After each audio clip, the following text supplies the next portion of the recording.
Hi, Miriam. Nice to see you again.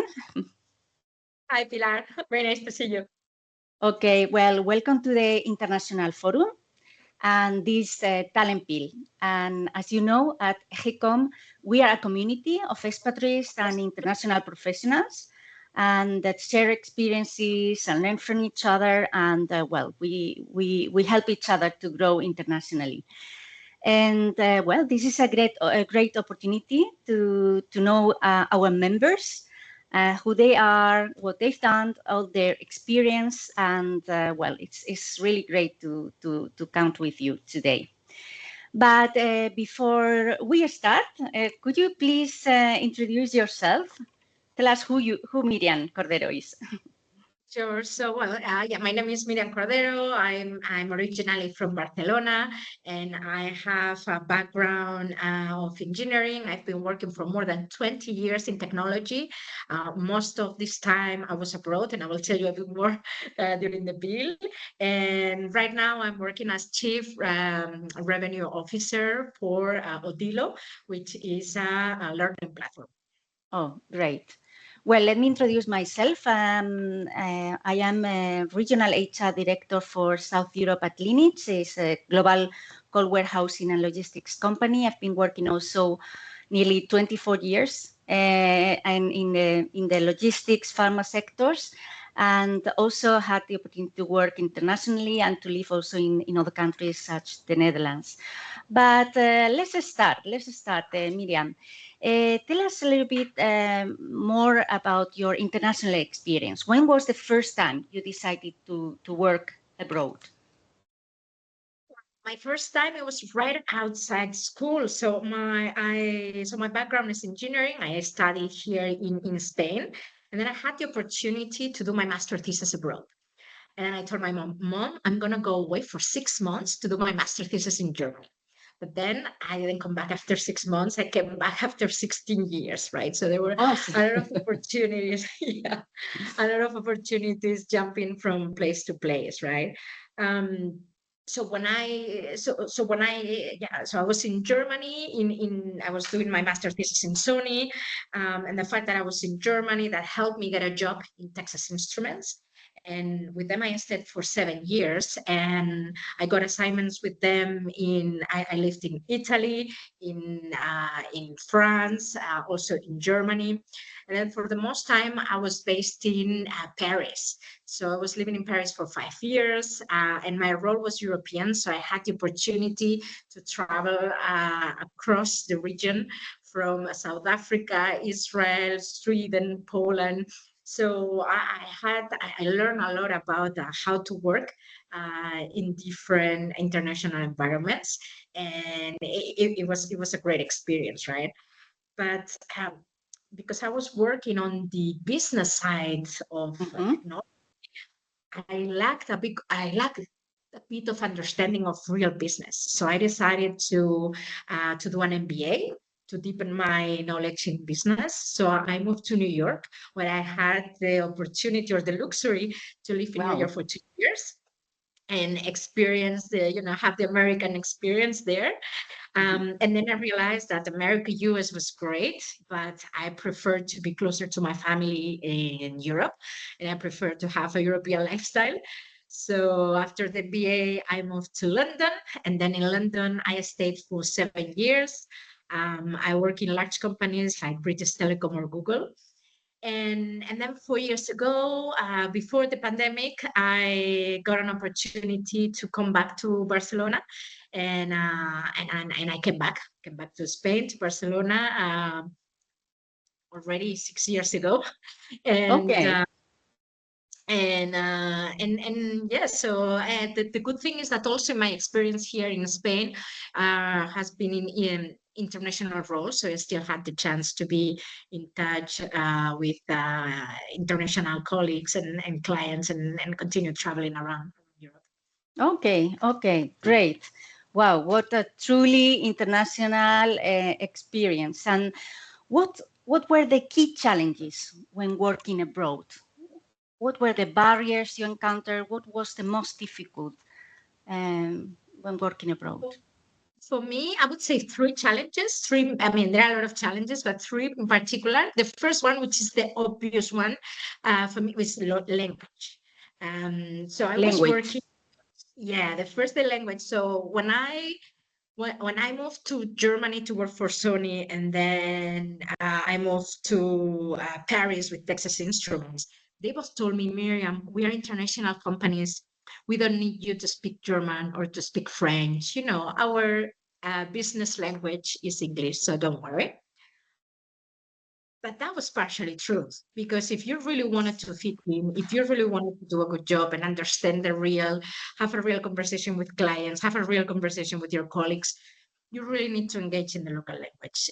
It takes you to a very different level, at the level of relationship with clients and with the colleagues. So that was the first challenge. Realize that English was not enough. Especially, at least, especially in those markets where in Germany and in France, that was my experience, and also in Italy. It's like they try to speak in English, but you get a very different engagement. So I had to do a lot of investment and evening classes to make sure I could learn the language to the level that was required. So how many languages do you speak now, Miriam? Properly none. Well, English is very good. And the fun fact is that I spent almost 2 years in Germany, and I reached like a intermediate level of German. But then after that, I didn't speak it any longer because I moved into France, to Italy, to US, and then I need it. And I forgot it. And it's not, I thought it was like riding a bike, but actually you forget. Okay. I can tell you, I learned 4 years Dutch, and you forget. Okay. Well, and what did you learn when working abroad that you think you wouldn't have learned if working in Spain? I think most of the learning experience were very personal experiences. So, for example, self-confidence and resilience. Especially, I think the fact that I went abroad very young, at very early age. So I had to be in some rooms. For example, when I was in Germany, or when I was in France, also even in UK, in most of these places, I was in tech. Tech is a very male-oriented industry. And sometimes I was in a meeting where I was the only foreigner, so with a funny accent. I was the youngest one, and I was the only woman, right? And I had to to make my point across and to be heard. So this gives you, for me, this kind of experience gave me a lot of self-confidence and a lot of resilience, right? And then also it gives me a lot of being open-minded and not judgmental with people.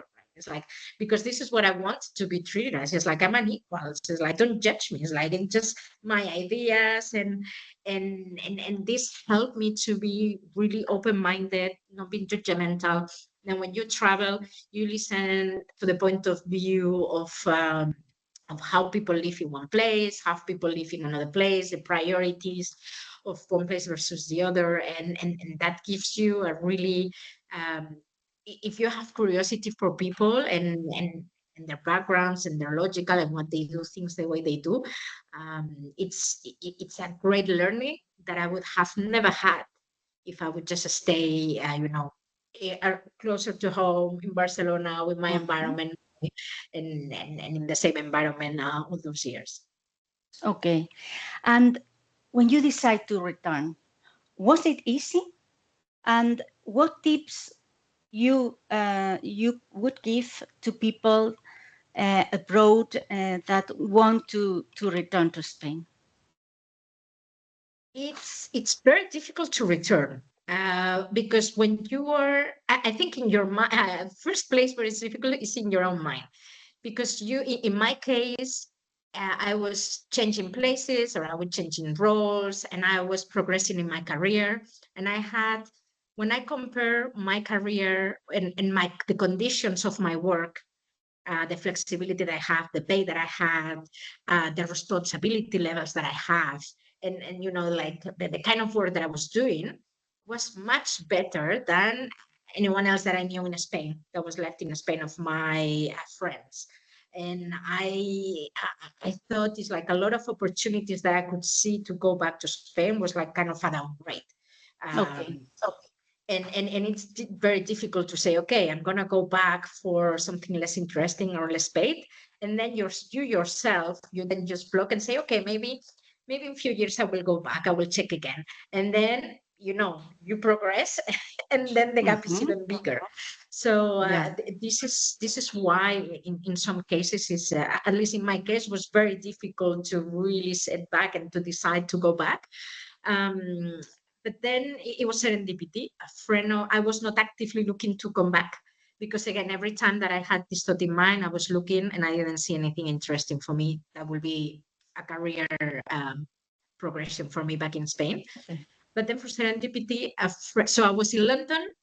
I was working in Google. I was super happy there. And it was a dream job. I was having a great time personally in London. And then one of my colleagues that I used to work in France, from Texas Instruments, told me, Miriam, I'm working in a French company that they have a huge hub in Barcelona, and they need someone to lead their digital transformation. So it's like I'm thinking someone that could be interested to move into Barcelona, to have the right skills. I thought about you. Would you be interested? And then at this point, for me, it was like, okay, why not? I mean, it's I always had in the back of my mind coming back, but I was never really actively looking because I never thought that I could find good opportunities. This opportunity came across. It was not a career progression. It was a lateral move. It was moving. It was having a significant and great pay. But I thought, okay, it was interesting. And I was also in a time where personally I had a young daughter. My father was ill. So I thought, it's a good opportunity. It's not a bad opportunity to be back. And probably it was a good time from the personal point of view to move back to Barcelona. And this is how I decided to move. It's so my advice for someone that is abroad and wants to come back, it's to have a plan. I never had a plan to come back, right? So it's like I was postponing this day. And in Spain, the job market, it's hidden. It's like, I don't know what it was, a statistic that, I don't know, it was 80-90% of the job market is hidden market. Yes. And especially in Spain, everything goes through referral, and especially at certain level, but you're right, some management levels is even more. And then you need to be intentional to build and maintain a professional network that will help you to come back, and that will share with you all these hidden, at least some of these hidden opportunities, right? So my advice is don't let it until the moment you want to come back. So while you are abroad, even if you don't have a short term to go back, intentionally seek and maintain a professional network that in the future can help you and refer you. This is a very good advice, and we hope that at EJE&CON and the International Forum we can help many people abroad to make those connections. Okay, and we have some minutes left, and let's do the question all around. No, so you went abroad when you were very young, but probably there are many professionals that can see this bill, and they ask themselves, so what can I do to have this international experience? Is there any advice that you would give them? Yeah, I mean, it's so what I see. It's true that for me, I went very early, and that helps. But also, well, first is the English. As I said before, the chances, the language. I think English, being able to have a business conversation in English is a must. And then, well, depending on the country, you will have to learn another one.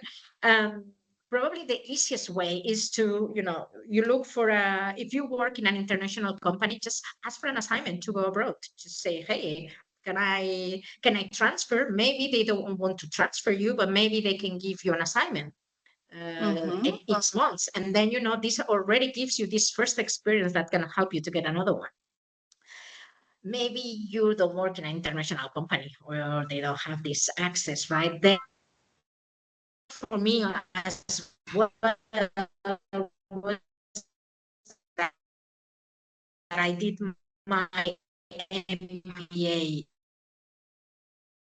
a sustainability course or something, a finance course or something, a specific professional education or executive education in your target country can help you to build a network with your classmates that can refer you, or even maybe this institution, this university or this center can have a job board where you can find opportunities and apply. And then another thing is to be very open-minded about the locations. Maybe you are really focused on, I just want to go to Dubai or I just want to go to London. Maybe it's more difficult, right? It's if you just want to have like an experience abroad, maybe be more flexible. Maybe you want to go to London, but there are more opportunities in Dublin or somewhere else, right? So I think there are some second choice options that could be very good as a first time moving abroad. But then also you need to, I was really lucky that I was working in tech, and tech is very global by nature. So you have a lot of transferable skills. Probably in other industries, you have more limitations and you really need a local knowledge and expertise. For example, if you're a lawyer, I think, like the laws are very different in every country. So, it may be a bit more tricky to find out your spot to move around. So I think it also depends on the industry you're in.